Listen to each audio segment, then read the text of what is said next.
Hey, this is Raggy Horner, and this is your free nightly video from TradeForexFutures.com.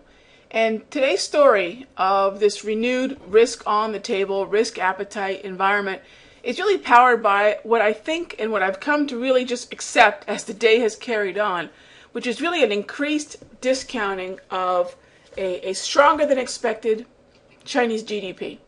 Now, that's probably leading the charge, especially as we see let's take a look at these charts, as long as when we see the Aussie US dollar carrying higher, and we can see that really very strongly right there on the daily. When we see that the yen for the first time is actually losing a lot of ground against the Aussie. Now this is a very important pair, not only because it puts the yen in focus and keeps the Aussie in focus, but this is also a very big look at risk, and members will talk about the setups we've got here on the Aussie yen. But this is a big risk play here, traders, because this is all about whether or not, and let me jump back over to the Dow here, whether or not we're going to exhaust in terms of the move that we're getting higher here, this stronger equities market. So when I see that Aussie yen moving up higher into that previous support, which now I would expect to be resistance, when I see the Aussie US dollar rallying up very strongly, again, part of the story is China, this expectation for a stronger than expected GDP. And let me bring that up here real quick. So as you can see from this view right here, tonight at 10 p.m., we've got this Chinese GDP. Now, the expectation is that we're going to have an 8.4%, but the way the market is rallying, I would not be surprised if the expectation is a little bit higher than that by the time this 10 p.m. comes around. In other words, the whisper numbers might be discounting something higher than 8.4. So 8.4 is already in the market, so why rally up higher than that?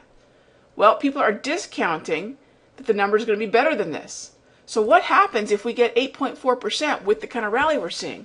There's going to be a letdown.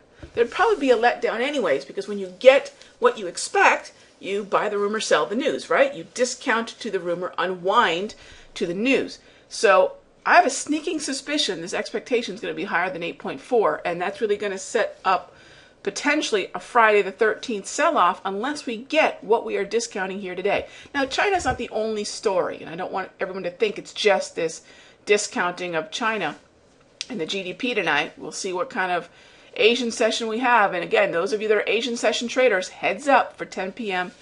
Eastern Standard Time. But what's also really interesting story is this resurgent euro. Notice here on the daily time frame, prices had sunk into the support on this chart here, this very thick layer of support, and we're moving up higher from here. This is a typical distribution fade. The headache with setting this up as an entry rather than just looking at it as support and resistance in the context of this range-bound price action is that when you have so many different levels, of course we were getting our oversold reading here, but which one of the levels is it finally going to exhaust that, and are you willing to take the risk from, say, the initial highest support level down to the lowest area? Because that's really what the setup would require, really, that we have the patience to let support go to work. But when you have such a wide area of support that you're waiting to work, of course that increases the risk of the trade. But regardless, one of the things that we were expecting, and I wrote about this back on April the 5th, and that was, could we get a move higher from this area as we approach support and an oversold stochastic? So part of the market's relief, so part of the market's risk-on attitude is that the ECB has stepped up and said, yep, we will support Spain, we'll buy their debt, and then you saw that lower yield on Spanish bonds. Another story has got to be the yen, and when we look at the yen, we're talking about a market where we've got BOJ kind of saber rattling, saying, hey, the yen's getting strong, and it was kind of tick-tock. It was just a matter of time, because the yen strengthened against the Aussie, the yen then strengthened against the euro, and now we have the yen really strengthening against the US dollar. And at this point, the BOJ's got to really start to say something. I mean, we're still up above 80 on this pair, the dollar yen. So it's really not in any danger, I don't think, of imminent intervention. But certainly we know how soon they begin warning everybody, because let's face it, if we can't get any kind of footing above 80.50, and if we can't get back to maybe a sideways range-bound wave, this is likely to be down at, say, 79 before we know it.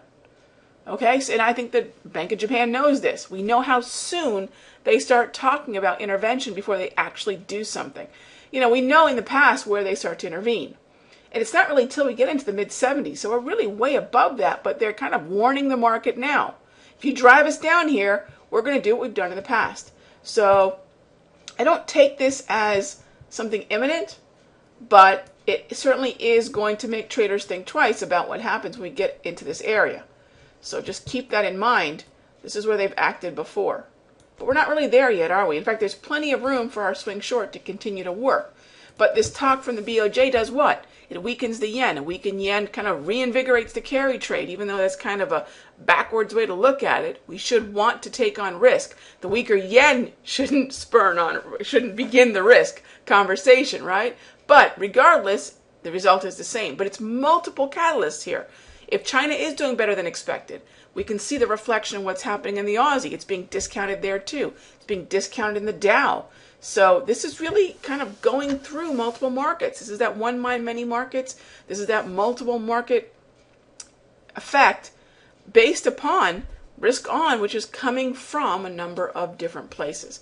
Again, better than expected GDP being discounted, although we don't know what it's going to be yet. You know, as I talked to you at 2:22 p.m. Eastern Standard Time, Thursday afternoon, we certainly don't know what's going to happen yet. However, this is what the market does. It looks ahead. So the big what if is, what if we don't get it? How much of this is going to unravel? And my feeling is a lot. Okay, members, I'll see you in the members area. Talk about the trades that we want to set up for this evening. Everyone, I'll see you for our next update. Have a good night.